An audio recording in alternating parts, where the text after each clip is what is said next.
Hello and welcome to Body and Mind Uncensored. We're your hosts, Kelli and Taleese. Combining 26 years of nursing experience, we're dedicated to sharing our expertise in mental health and women's health with as many people as possible.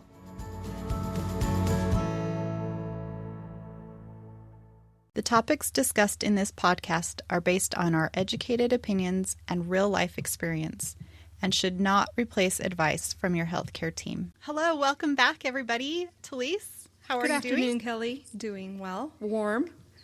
Great. Reaching triple digits this week, so staying warm. Yeah, we are actually reaching the high 90s ourselves, so kind of excited about that.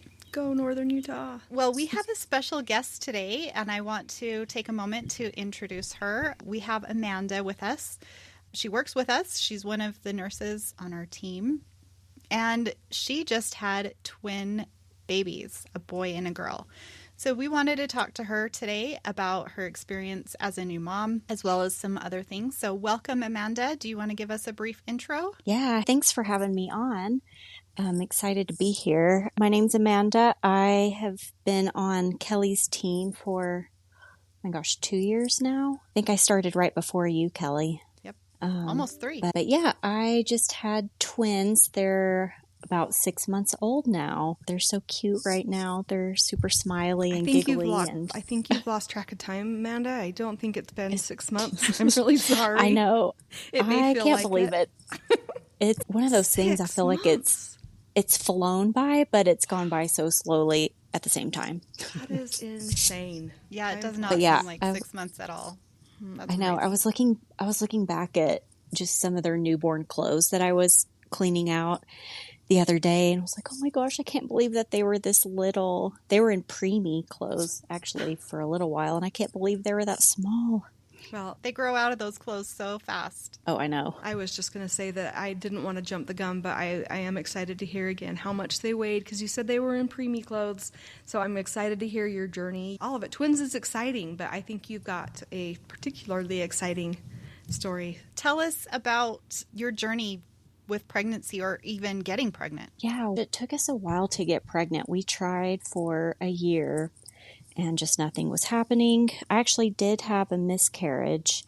And actually, Kelli, you were the first one that I told. We actually had a one-on-one scheduled that day for work, and that was the day that it happened. And I had jumped on to tell Kelli, I think this is what's going on. I was super emotional, and Kelli was so supportive and, take all the time that you need. But it was just so nice to have Kelli's support and someone to talk to in the moment that it was happening, because literally it happened right before we got on for our one-on-one. So yeah, I remember that. That was pretty emotional.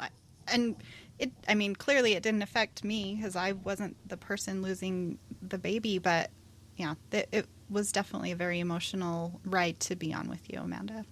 Yeah, but thank you for all of your support. Of course. So yeah, shortly after that, we decided it was time, because that was about the year mark that we had started trying. So we thought, let's meet with a fertility specialist. So I started some fertility treatments, some medications to help me get pregnant, and only did one round of that and got pregnant. So Amanda, what were you on, if you don't mind me asking? Yeah, I was on Femara, which I guess is kind of the equivalent of Clomid. Okay. A very similar drug, so helps with the egg production.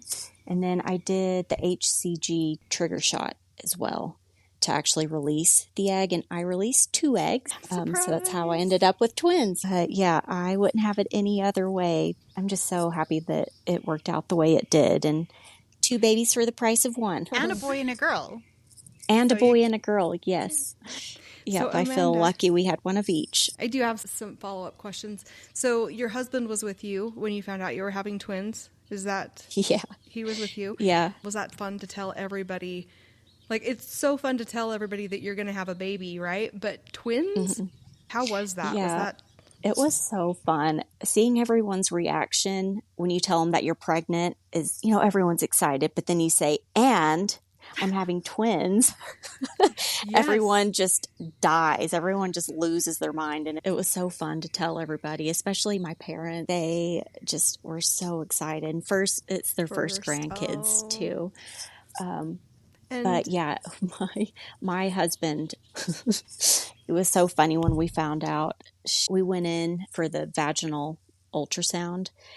I believe I was only 7 weeks, but we went in and what she said was, "Oh, there's more than one." And my husband's face, he just went totally just blank stare for a while, just in total shock.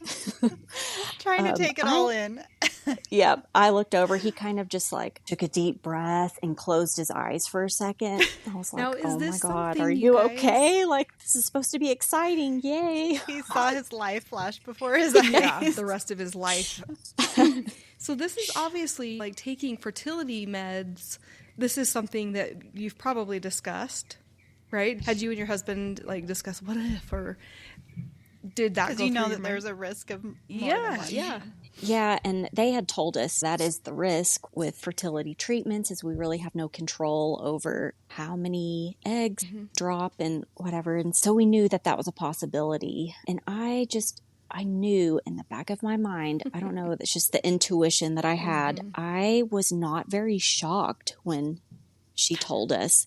I think I just knew somehow that you I just were had a gonna have good twins. feeling. Yep. And I think the first sign was when they actually called to tell me that I was pregnant, because I went in for a blood test. When they called to tell me I was pregnant, they kind of indicated that my HCG levels were really high. So I was like, okay. Like they gave me the range of whatever the typical range was, and it was higher than that. So that was an indicator that there was more than one. So I kind of influencing already had in my mind before we went in for the ultrasound, I was like, I just being have a a nurse, feeling. right? Like you're like, okay, I know a little bit more about this. You're not fooling me. Yep. I remember when I So- found out you were having twins, I was so excited, but then I was bummed because I was the only one on the team that knew and I couldn't share the news. And it was like on the edge of my seat every week is, when is Amanda going to share? And I has remember know, I when think- she did. It was at the party. It Oh, was yeah. with the team. It was, I believe, it was at the party, the summer get together on that bridge, taking Yep. pictures. It was so fun. Such a great moment. I love. So tell us about your time during pregnancy. Did you have any issues, any weird things, or did you have a pretty normal pregnancy? Honestly, it was a pretty smooth pregnancy considering twins, really. I mean, I had the typical morning sickness for the first 13 weeks or so, maybe 14 weeks. It was pretty bad, but I think pretty typical. But really, I had an easy pregnancy. I really have no complaints. Other than towards the end, obviously, just it became a space concern. Yeah. And so I was pretty uncomfortable No towards room. the end. Yeah. Just no vacancy. room. Amanda is pretty small, and so to accommodate two babies. Yeah. Yes. How tall are Yeah. you? 5'4"? I'm 5'2". 5'2". And I have a really short torso, so they were crammed in there. How But did they that? seemed pretty. They Yeah, seemed pretty it's- comfortable. They seemed pretty comfortable, honestly, because I held them in. I was induced at 38 weeks. And honestly, I think they would have stayed in longer. My body just couldn't take it anymore. A lot of baby. It just honestly became a space. But Did you have cravings? I know you don't have like a single pregnancy to compare it to. I'm just wondering if like, with twins are cravings off the charts, or do you have to pee all the time? So how did that Yeah. go? How did that look? I know the morning sickness, they say, was worse with twins or multiples. I was lucky I didn't have any vomiting. It was just from the moment I woke up till the moment I went to bed, just sick. I don't know why they call it morning sickness. It's literally Pregnancy all day. sickness. Yeah. Yeah. But no, I didn't really have any cravings other than just bland foods. I think if I had one craving, it was Eggo waffles, which I haven't had since a kid. But I just wanted something bland. Did you know, put just- syrup and butter at least, or was it Just- just an Eggo just- waffle? Just plain with butter. Those surprisingly do have some protein. Well, Yeah, and they are and- pretty Good job. bland. Yeah. Yeah. And they're enriched with some vitamins and Yeah, things. exactly. So I figured that's not the worst thing to crave, really. I mostly had food aversion. So Okay. at some point, I could not do red sauce anymore, like pizza sauce or spaghetti sauce. Sad. And that was majority of my pregnancy. And that made me sad because we eat a lot of spaghetti. Yeah. And Pizza and pizza. Yeah. That and garlic, which also my husband cooks with a ton of garlic and everything. And so it was just kind of hard. Yeah, But absolutely. that went away as soon as I delivered. Because I That was would be- worried. I was like, I hope I can eat pizza again. That's my gone favorite forever. food. That would be really hard. It would be. So you said that you were induced at 38 weeks. I'm guessing that was not a planned induction. Did you go to a doctor's appointment and they said, "Oh, Amanda, we need to induce you," or how did that all go down? We kind of had a plan. My OB didn't want me to go over 38 weeks. So with twins, there's always the risk of delivering early. So that was always in the back of my mind. I was always so worried about them coming early. My OB said, it would be great if you can hold out till 35 weeks, but I don't want you to go past 38 weeks. So we kind of had a tentative plan of, okay, if they don't come before 38 weeks, let's set an induction date. So that's what we did. And they made it all the way till that induction date. Very cool. That doesn't happen That very is often. amazing. No. I know. I was for sure I just knew with twins, I was like, I know they're going to come early. And so I had everything packed and ready and just in case. But I was glad they held out that long. Did you read, or what preparation did you do for twins? We had the nursery already, 2 cribs, two Of of everything. Did you read any books, or did you, like on Facebook, did you look at any Facebook groups that had twins? Yeah, I had everyone has the what to expect when you're expecting book. But it is nice to read up specific information about twins. And so some twin moms had recommended some Facebook and Instagram pages to follow. And so those I found were the most helpful, honestly, because they were twin specific, because it really is so different, the things you need for twins. And so I found those the most helpful. And you That's knew good. somebody who personally had just had twins that Yes, used to be on our yes. team too. So that Yes. I'm sure that was a good resource for you too. Yes, she was one of the first people I contacted. In fact, I think I called her the day I found out I was having twins, freaking out, like, oh my gosh. And she has boy and girl twins also. So yeah, it was great just to have an actual twin mom to talk to that had twins recently. Just tell me about what products that she really liked or what didn't work. So she had a lot of great recommendations. That's awesome. Yeah. So going into your induction, did you have a birth plan of what you wanted your labor or delivery time to look like, or did you just go in and you were like, whatever happens, happens? Yeah, I actually did not have a birth plan that I filled out. I had received one in the mail and I had looked over it. That's new to me. Who sent you a birth plan? So the care management program that I was enrolled in, That. it's a care management program specific for pregnancy. And they had sent me a whole packet of prenatal resources, information like breast pump information, this birth plan, just a ton of information. So I think that's where I got it. That's cool. That is. Yeah, so I had looked at it, but honestly, I decided not to fill it out because I knew with twins, it could go either way. The way that they were situated, they were both head down. So my obstetrician said, let's plan on a vaginal delivery. They're both in good position, but I knew going in, it could go either way, right, with twins. Yeah. And Yeah. I had hoped for a vaginal delivery and that was the plan, but I didn't want to get my heart set on that. I didn't want to be disappointed knowing that it could go either way. Yeah, I So- think that we talked about that a little bit because being a former labor and delivery nurse, you kind of wanted to know, what do I expect? What's typical? How often do these turn out to be both vaginal deliveries? And so I think we talked a lot about kind of what to expect, and hopefully that helped a little bit. It was nice because I honestly had just assumed that with twins, I would need a C-section. I think you just hear about twins being delivered by C-section most, I don't know, or at least that's what I had heard most frequently happening. So I had kind of just assumed I would have a C-section. But after talking to Kelli, hey, have you seen a lot of twin delivery? Have you seen vaginal deliveries? Were they smooth? And then talking with my obstetrician too, I felt like he was really great in kind of weighing the options with me. And he really was respective of whatever you want to do. He's like, if you want to just schedule a C-section, I'm happy to do that. If you want to try for a vaginal delivery, I'm happy to do that. So I feel like he was the best. I really liked my obstetrician. How did you find him? Are there doctors that you're referred to for twins? I'm sure every OB can deliver twins, but how did you find a good doctor for twins? Honestly, I was already seeing him just for my regular yearly pap smears. And so I had already had a good rapport with him and really liked him. So most important. Yeah.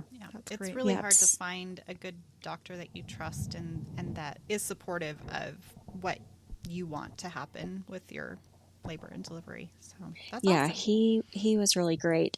So I was honestly kind of glad I didn't fill out a birth plan. I know people who have filled out very specific birth plans that did not go according to plan, and they were very disappointed in their labor and delivery experience. And I knew I didn't want that. And so I just pumped myself up to, I'm going to be happy either way. Yeah, we kind of touched on that in a previous episode. And I think it is a good thing to maybe talk about in a future episode more in depth as to what people are putting on their birth plans, because I have seen a ton of very detailed birth plans go awry, and it doesn't make for a very good experience when you go in thinking something's going to happen and it doesn't. Yeah. And I think it adds to the stress of the situation that you're already in.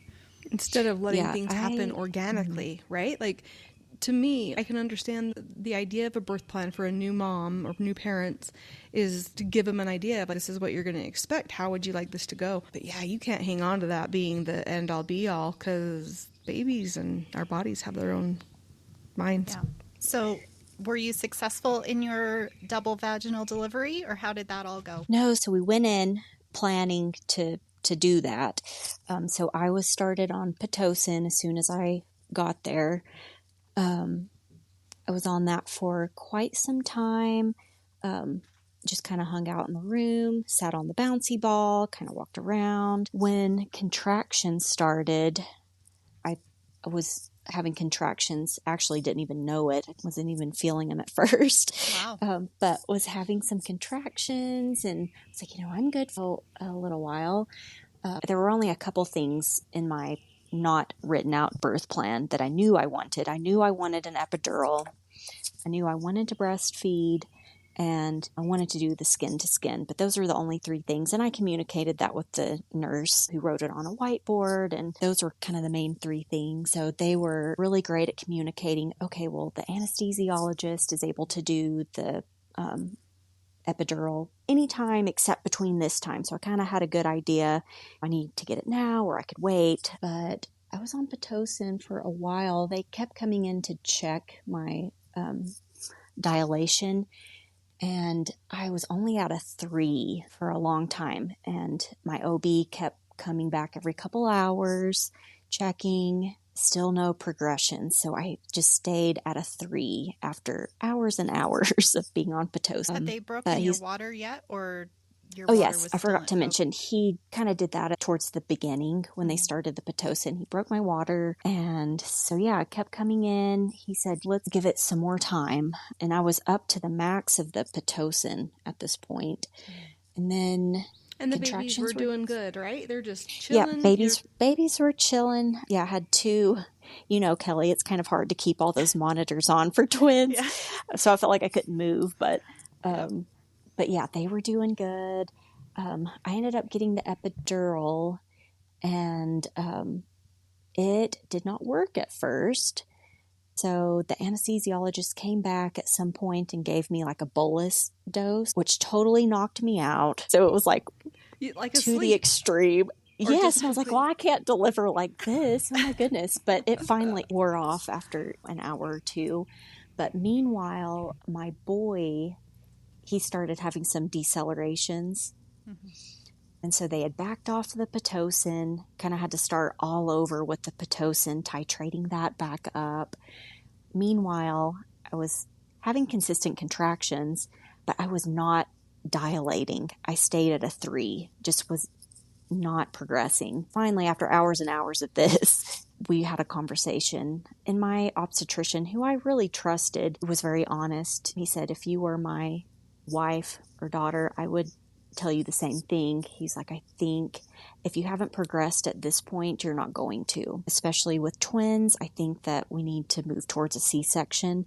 If it were a singleton baby, he would feel comfortable letting me wait and kind of wait it out for a while. But with twins, being more of a, I'm quoting, high-risk pregnancy, because of my age and because of twins, I'm considered more of a high-risk pregnancy. He said, I think we should move towards a C-section. So that's what we did. Especially if your boy was acting up, right? Yes, so there were a couple things. So with his decelerations, we just didn't want to risk that happening again. The fact that I wasn't progressing at this point, he said in his experience with twins, if they haven't progressed at this point, he's never seen anyone with twins progress at this point in my situation. So yeah, we ended up doing a C-section, which I was really scared about, but it ended up being great. I thought I had a really great delivery experience, even though I didn't get to do the vaginal delivery. I still feel like I had a great experience. I felt like they did such a great job of keeping me informed of what was happening during the C-section. They lowered the cloth so you can see them pull out the baby, and they put them on my stomach while they were cutting the cord, and I got to touch their head through the plastic. So I felt like it was just as cool of an experience. So I don't feel like I missed out, and I thought it was great. And it was so That's awesome. fast, too. I couldn't believe how fast the C-section was. It's like Amanda. super fast. Babies are out. They're sewing you up before you even know. Yep. So, Amanda, who was born first? My girl was born first, and 2 minutes later, boy came out. So they're 2 minutes apart. And I just love that my girl can say, I'm older than you. And are their little personalities already starting to, I'm sure they did from birth, but just completely Yes, it's show so through. funny. Our girl from day one has stuck her tongue out and made hilarious faces, and she still does, but she has from day one. She's a little spicy. She's going to be a little bit like her mom. Yeah, so if how she is now is any indication of how she's going to be, I think she might be our wild one. So your girl's going to end up like you, Amanda. Yeah. Overall, who's going to be bad cop? Who's going to be good cop? You got to determine that now. I'll probably be good cop. Somebody's Or I'll probably be, no, I'll be bad cop, probably. Yeah. So did they have any complications, or they just were checked out and handed back to you? Yep, they were healthy. They were checked out, handed back to me. Yeah, they were good. Our boy ended up in the NICU for one night just because he couldn't regulate his blood sugars at first, but then he was fine. He was a little bit smaller too, so the only other issue we had was he was so small when we left the hospital. I think he was 4 pounds, 10 ounces maybe. When we left the hospital, because he lost a little weight. He was too little to be in his car seat. They do this whole car seat test, which I had no idea was a thing. Yeah. So they have to check his oxygen for about an hour or so, and he failed that car seat test twice. And so we had to rent this special lay-down car seat from Home Health, and it was a whole thing that we had to use for a couple weeks. Yeah. I had a preemie, and when he was born, he was 412. I don't remember what his weight was when we took him home, but I'd love to hear the progress that healthcare has made since Kelli and I had kids, because they didn't do any car seat check. You just brought the car seat up to the room, you put the baby in it, you took him back, and we used like a lot of those baby towels to roll up around their head to keep their head up, but no oxygen check. So I love that they're doing that, and for good reason, because your little man, he couldn't tolerate a regular car seat. Yeah. So we ended up staying in the hospital an extra day because of that, because he couldn't be discharged until we had that. And then they had to repeat the test. And so anyways, I think, honestly, I was fine with the extra day stay. So we ended up being there for 5 days, just after the C-section recovery, and then with him in the NICU and then the car seat ordeal. But honestly, I was kind of glad to be there that long. I got so much additional help from the lactation nurses, because all of this was so new and just so scary, really. Let's talk about breastfeeding for a minute. I don't want to interrupt you. Go ahead and finish your thought, but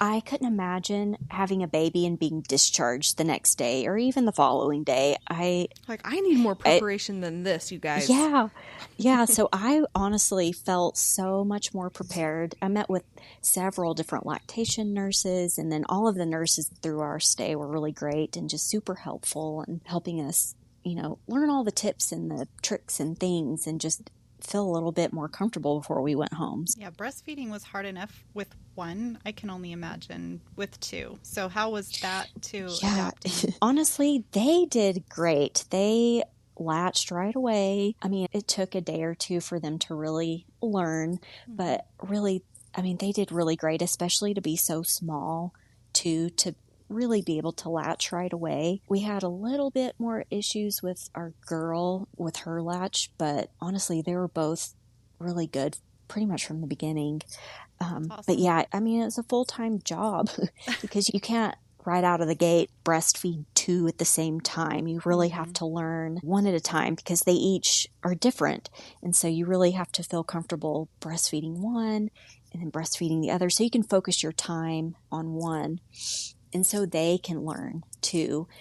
And so you breastfeed one, hand off, breastfeed the other, hand off. They had to be supplemented with formula as well. And they have this whole time. And so at first it was a full-time job because I would breastfeed, hand off to my husband to bottle feed. I'd breastfeed the other, hand off him to be bottle fed. And so you're giving me by the time you all this is and then I would have to pump. Too. At the beginning, I was pumping every 3 to 4 hours just to get the production going. Wow. And so I was doing all that plus pumping every 3 hours.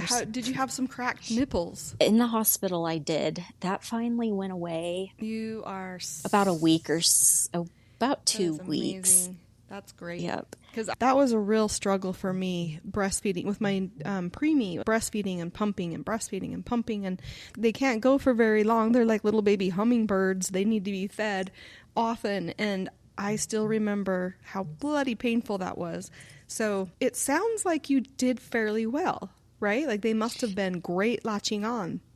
Yeah, there was a point in the hospital where I was like, I need a break from this. It was becoming pretty painful. And since we were supplementing with bottles anyways, they're like, we'll take them overnight tonight so you and your husband can just rest. And it wasn't painful to pump, and so I would still do that, but it was just kind of nice to be able to have that break. You wouldn't have had that if you were at home, right? Right, exactly. Tell us how having twins or just being a new mom, how has that affected you physically, mentally? What kind of adjustments have you had to make? Yeah, how do you keep up with twins with zero energy after birth? I know. I feel like the first 2 months were pretty rough. Just around the clock. You feel like you're just running a marathon.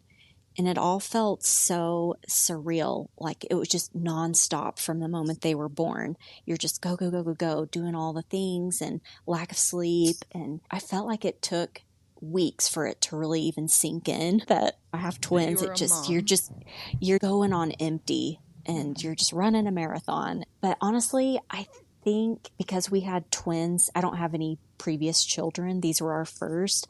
That's all we know, right? Is taking care of twins. And so I don't have anything to compare it to, which I guess is the nice thing about having twins as your first. Yeah. You don't have anything to it's your normal. Yep. And so thank goodness my husband has been so great. I feel like we've been able to split the load, really. He's been so great at helping to do the night shift, and we've just been taking turns doing night shift, feeding them and changing them and all the things. So he's been super great.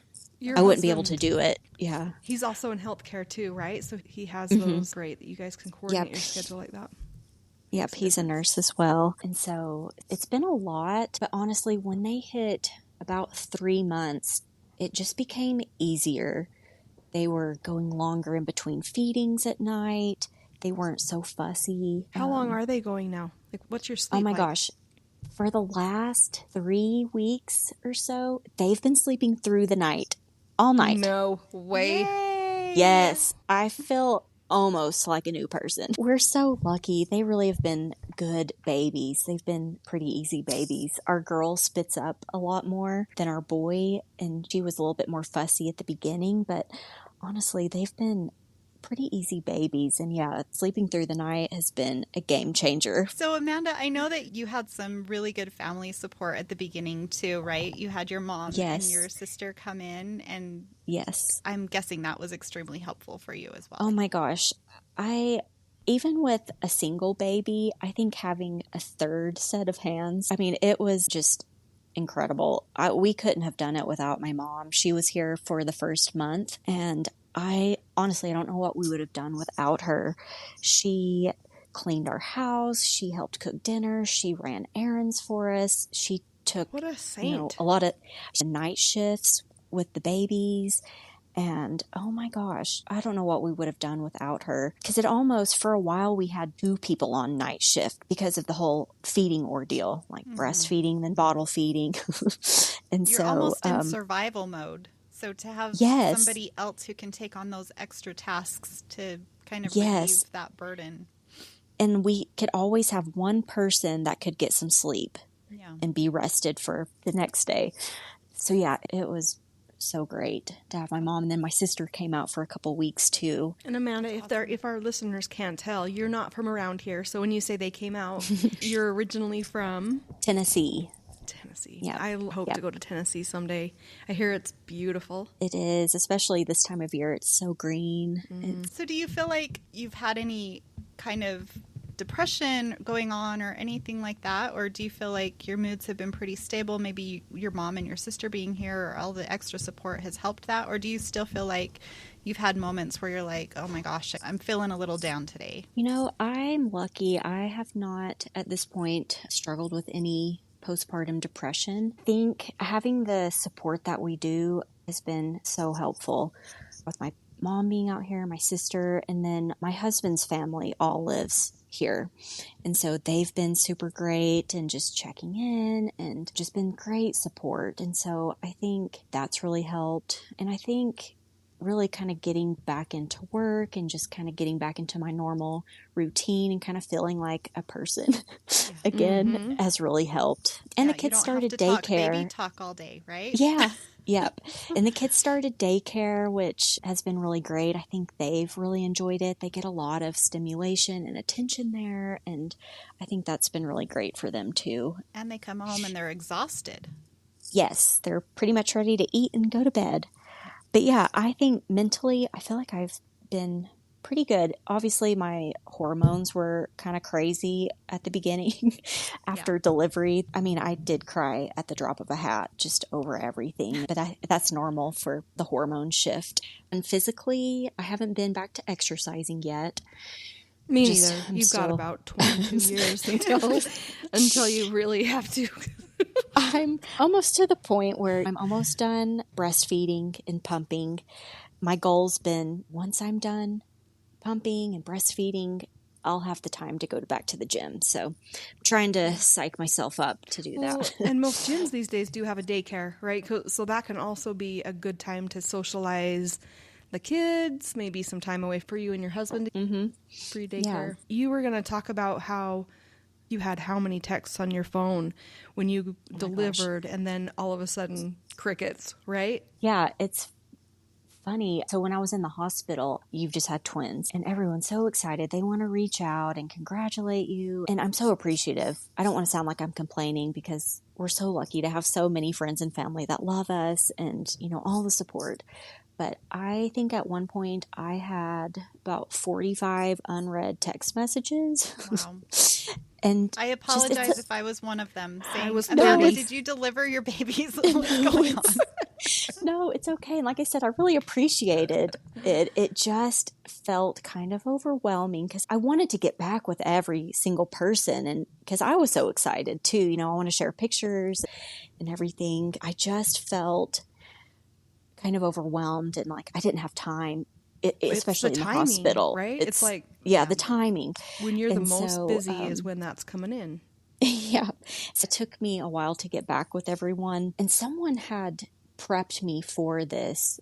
They said, you know what? Everyone's going to come out of the woodwork right when you deliver. They're all going to be reaching out, wanting to bring you food, wanting to do this, wanting to do that, which again was so great.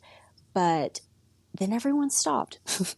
Yeah. Like after the first couple weeks, all the text messages kind of stopped. Is that hard? Did you go through anything? You know, with that? I could see why postpartum depression could peak at, 2 months and 6 months. I could see how that happens because you've got all that excitement up front. It's kind of like Christmas. It's arrived and now it's here and then it's gone. And it's kind of like, well, the excitement's all gone. So I could see how women do get depressed, you know, month 2, 3, 4, the excitement's worn off, right? People have stopped reaching out. So if I could give some advice to those who have loved ones in your life that are having babies, reach out to them at the beginning. It's exciting, right? We get it.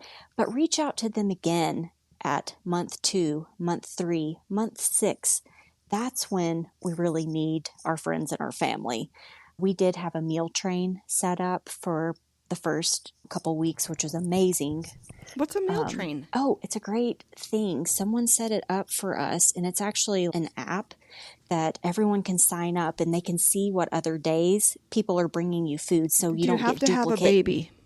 Can I get a meal train now? Can I just sign up for a meal train? No, yeah, it was the greatest thing because you didn't have multiple dishes coming to you on the same day. And you could even sign up for what you're bringing so you don't get 2 pasta dishes in 1 week. 2 lasagnas whatever. back to back. That's yeah. awesome. Yeah. I didn't So have that. I needed a meal train. Yes. Yeah. It is really great. And you can go in and adjust if you wanted to space out the timing a little bit more or whatever. But again, I mean, it was great to have food for the first couple weeks, but when we're both back to work, after maternity leave is over, I feel like I need that now. Yeah. Yeah. Sure. Or maybe not now, but month 2, month 3, month 4, people who have just delivered babies or new parents, I feel like they still need that help beyond the first 2 weeks. I love what you said about reach out, you know, keep reaching out because those are the times. And even up to a year postpartum, I've seen a lot of statistics lately that women, especially within their 6-month to 12-month period where they're not really seeing their OB anymore, they're not really having that follow-up, those are the times that we're seeing a higher number of women unfortunately commit suicide or having really bad postpartum depression to the point where they are not functioning. So I love that you say to keep reaching out. Yeah. And I'm just so appreciative of the friends and family that have reached out recently, just, hey, how are you doing? How are things? I really appreciate that. And even the visitors, again, we didn't have many visitors at the beginning. We had already kind of informed everyone we're not going to have visitors because we had winter babies. We're like cold and flu season, so we kind of had an excuse not to have visitors. RSV.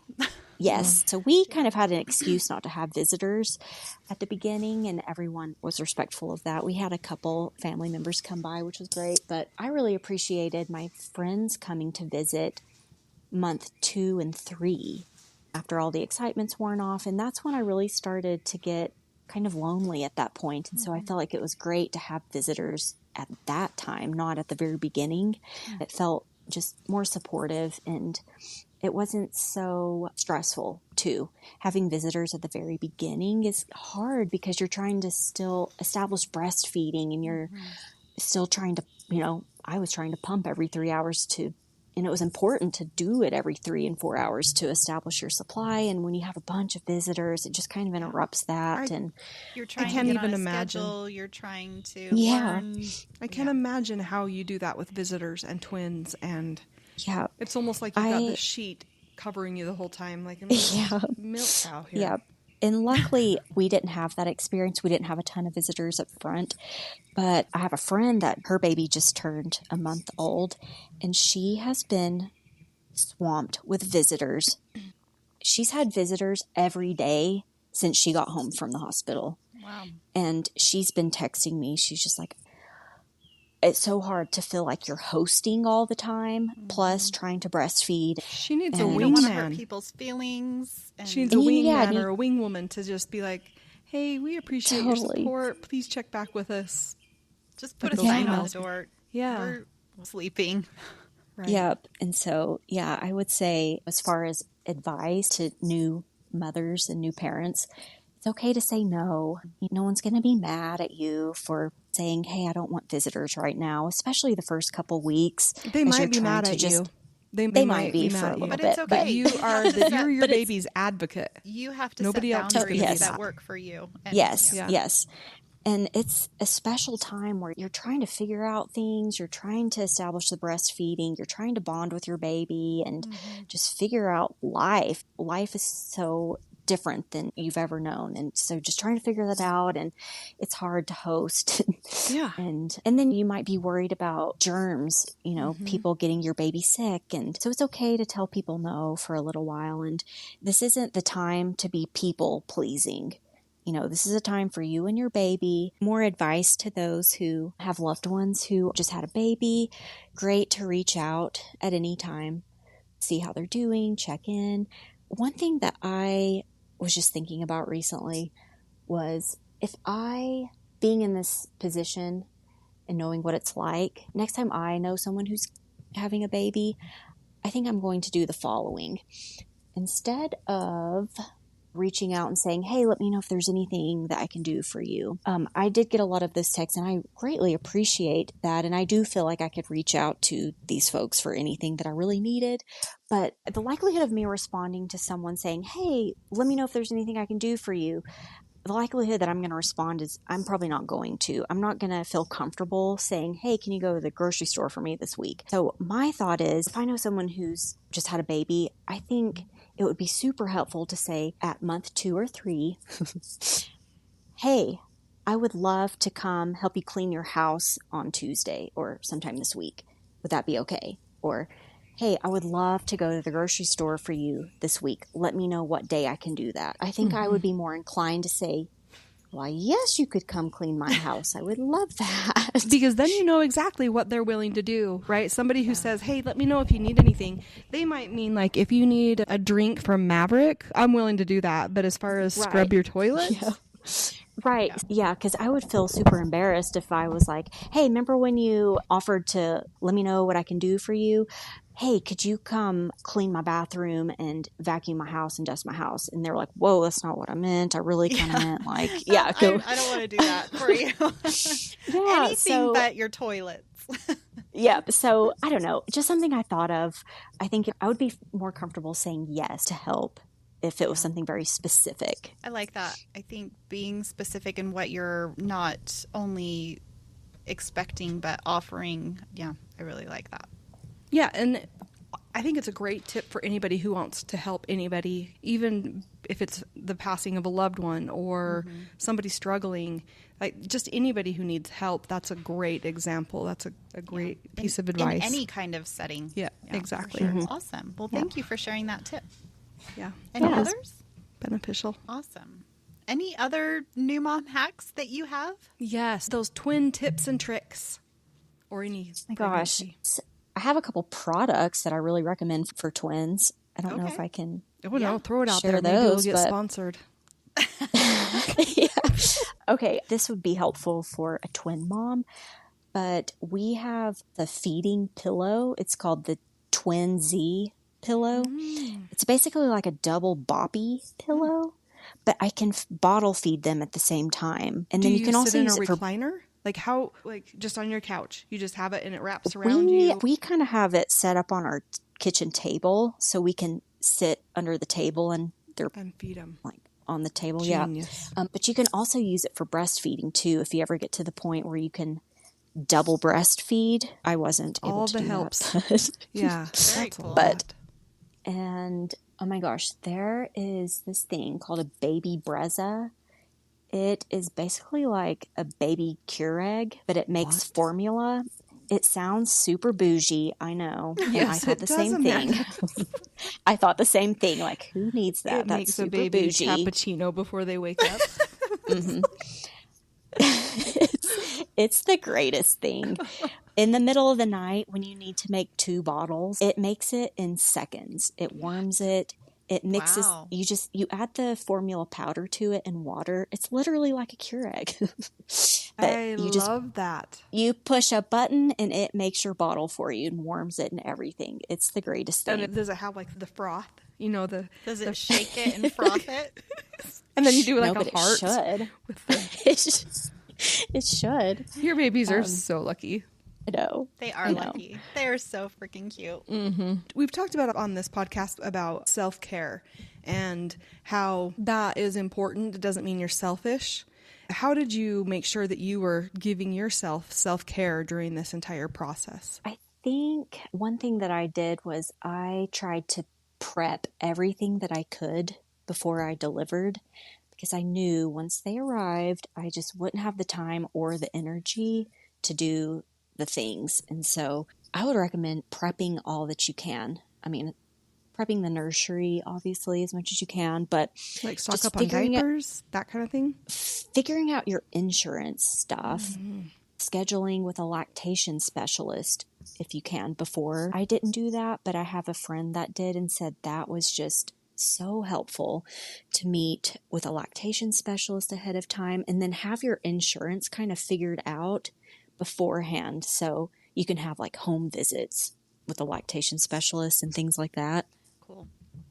Yeah, they having still things have- like that prepped. Do they still have pumps that you can rent there at the hospital? They do. Yep, that was one thing, having your breast pump picked out and ready. I had mine delivered. My insurance helped me pick that out and everything, and it was actually mailed to me. So having that ready was great. But yes, you can still rent them as well. And then I think during my pregnancy, I knew not to push the limit. So I was trying to be kind to myself, and to back up, I love to exercise.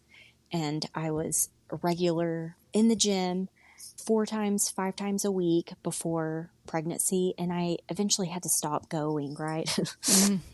I got too big. I'm sure you're cut off for when you were done exercising. What was it? Like 8 months? I stopped so exercising at like 6 months. Amanda, that's amazing. Yeah. That's amazing. That's a long I time. I got to the point where I couldn't get on the floor and back up. That's and like so- full term singleton. Is that what you called it? Yeah. Yeah. Full term singleton pregnancy at 6 months with twins. When you get to the point where you can't put on your socks, that's when you got to cut Yes. yourself off in the gym. Yep. And so it's like, okay, I'm going to be okay with not exercising, and it's okay to just rest and take it easy. And I should do that. And so I think being kind to yourself after you've had a baby too, you're just trying to do so many things. It's easy to be hard on yourself of, oh, I should have done this or I should have done that, or you can only do so much, and just don't be too hard on yourself for trying to do all the things. Just know that you are doing the right things for your baby, and you can't do it all. So be kind to yourself. That is beautiful. That is such a segue. So Amanda, you haven't listened to the podcast, right? Not all of it. So I do a little song and dance at the end. Oh, I'm kidding. I do neither, but I do find some quotes that are appropriate, and you segued that beautifully into my theme today. So I don't necessarily want to stop talking because I've got a lot more to ask you, but I know your babies are probably ready to be fed again, right? I don't hear them crying yet, so I think we're good. So we can certainly come back, but you segued into this so beautifully that I want to make sure that we follow up with this, and then we can go back to anything else you wanted to add. But what I wanted to leave us with today was, you're always going to wonder if you're doing things wrong, but that's what it means to be a mom, to care so much about someone else that you just want to be as perfect as possible. And I think that's where we all just kind of get caught up as being perfect for our kids or anything we do. And that's not the goal. The goal isn't to be perfect. We just care so much about them. We want the best for them. And that never goes away, even when they're 24 years old. I love that. Well, it has been so great talking to you today, Amanda, learning about your journey with the twins. I would love, and I don't know about you, Taleese, but I would love to maybe have you back on in the future to let us know how things are Update. as they grow up and toddle and do all those first things. But Yeah, I would love that. well, Well, thank we you so really much. appreciate your time. Yeah, thank you Thank so you much for for- taking the time to talk to us today. Absolutely. Thank you so much. Awesome. Well, have a great day, everybody, and we'll see you next time. If you or someone you know has thoughts of hurting themselves or others, please text or call 988. They will direct you to someone in your community that can help. You can also call 911 in an emergency. Remember, you never know what someone else is going through. Sending peace and love to all. Don't forget to like and subscribe to our podcast. You can also follow us on Instagram and Facebook.